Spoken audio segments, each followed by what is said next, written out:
La Chambre des représentants américaine vient d'adopter le soi-disant projet de loi 2019 sur la politique relative aux droits de l'homme des Ouïghours.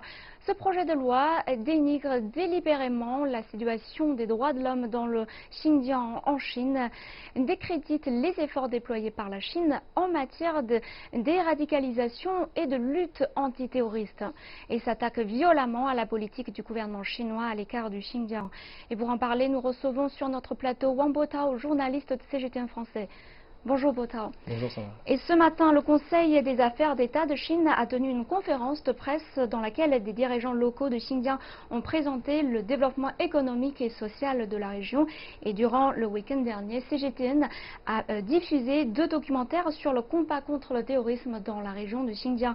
Et que pensez-vous de cette communication intensive de la Chine sur la question du Xinjiang, étant donné que la Chambre des représentants américaine a récemment adopté le projet de loi sur le Xinjiang? Je trouve ça tout à fait légitime et nécessaire. Vous avez bien fait d'avoir évoqué ce dernier projet de loi en fait adopté par la Chambre des représentants américaine. Je trouve que c'est d'une ingérence américaine des affaires chinoises qui a provoqué d'emblée une indignation générale chez les Chinois. Donc la Chine a tout d'abord exprimé son indignation, ensuite condamné fermement cette action irresponsable de la part des États-Unis.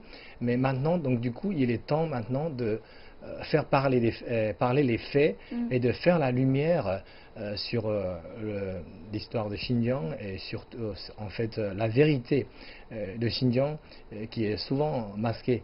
Et maintenant il est temps de montrer un vrai Xinjiang à notre public étranger qui est souvent trompé par des médias occidentaux ou certaines personnes malveillantes envers la Chine. Et donc un vrai Xinjiang, et comment, quelle est la vérité de Xinjiang? Moi, je pense qu'il y a les 2 vérités les plus marquantes sur le Xinjiang. C'est d'un côté, c'est la stabilité et les progrès économiques accomplis depuis 2016 dans la région.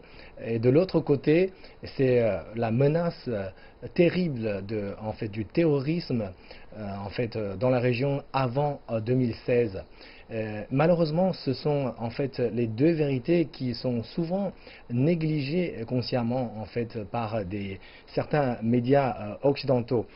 Par exemple, ils ne vont pas vous dire que depuis 2016, pas une seule attaque terroriste s'est produite dans cette région de l'ouest de la Chine. Et entre 1990 et 2016, il y en a eu plus d'un millier qui a coûté la vie à de nombreuses personnes aussi, qui a fait des dégâts considérables dans la région. Et ils ne vont pas vous dire non plus que depuis 2014, plus de 3 millions de personnes ont été sorties de la pauvreté dans la région. Et rien que pour l'année 2018, par exemple, Xinjiang, la région a accueilli plus de 150 millions de touristes, dont 2,6 venant de l'étranger, soit une augmentation de 40% par rapport à l'année précédente.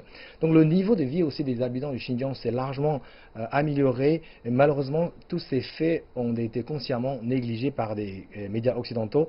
Et à la place, ils se focalisent toujours sur les questions de droits de l'homme ou la création des centres de formation professionnelle, etc. Et ils formulent des attaques, des accusations souvent basées sur des faits biaisés. Donc la stabilité et la sécurité, on était bien assurés dans le Xinjiang, mais en voulant parvenir à cette fin, y a-t-il eu des cas de violation de droits de l'homme dans la région, dans la gestion des centres de formation ou des lieux de culte, comme vous avez mentionné, comme l'indiquent dans certains médias? Je pense que, pour moi, à mon avis, parmi les droits de l'homme, le premier droit, c'est le droit à la vie, c'est de rester en vie. Je pense que quand la vie d'une personne ordinaire ou innocente est menacée, nous avons peur d'être tués par des terroristes en allant faire ses courses ou même au travail. Et quel autre droit peut-on encore espérer? Donc je pense que C'est la situation, malheureusement, en fait, c'était la situation pendant une certaine période dans le Xinjiang. Et ensuite, je pense que les efforts, les mesures prises par le gouvernement local du Xinjiang pour éradiquer l'extrémisme et le terrorisme dans la région ont toutes été faites en conformité avec la loi, que ce soit le renforcement de la mesure de sécurité ou la création des centres de formation professionnelle. Et l'image que dépeignent en fait certains médias occidentaux ou sur les mesures prises par les autorités chinoises sont souvent basées sur des témoignages des gens qui sont hostiles à la Chine, donc du coup qui sont peu crédibles. Et tout à l'heure, vous avez dit c'est le temps de montrer une vraie image d'un vrai Xinjiang. Alors, si on parle des 2 documentaires produits par CGTN sur Xinjiang, qui sont devenus phénoménaux en Chine, dizaines de millions de vues, j'imagine que vous l'avez vu aussi. Comment expliquer ce succès auprès du public? Oui, je les ai vus tous les deux, effectivement. Je pense que si la propagation de ces 2 documentaires est devenue virale en Chine, non seulement en Chine, mais à l'étranger aussi, c'est parce que beaucoup d'images, en fait, choquantes ont été montrées pour la première fois. Et moi, personnellement, j'ai été très choqué en regardant ces 2 documentaires, même avec l'immunité contre les scènes de violence que j'ai acquises en fait, en travaillant comme journaliste. J'ai toujours été très très choqué quand j'ai vu toutes ces scènes de cruauté. Et je pense que c'est pour ça que je propose également à nos téléspectateurs de voir ces 2 documentaires produits par CGTN, en fait parce que en les regardant, on comprendra mieux encore à quel point en fait la situation était grave, la situation, la menace de terroristes était grave dans la région du Xinjiang. Aussi, ça nous aidera à comprendre, à mieux comprendre en fait la complexité de la formation en fait de l'extrémisme religieux et du terrorisme dans la région, qui sont d'ailleurs largement liés en fait au mouvement islamique du Turkestan oriental. Et je pense que il faut comment dire, placer comment dire, la lutte contre le terrorisme du Xinjiang dans un contexte de la lutte globale de l'humanité contre le terrorisme. Et merci Botao pour votre analyse, et pour ceux qui sont intéressés à regarder ces 2 documentaires sur le Xinjiang produits par CGTN, n'hésitez pas à consulter notre site internet et nos réseaux sociaux.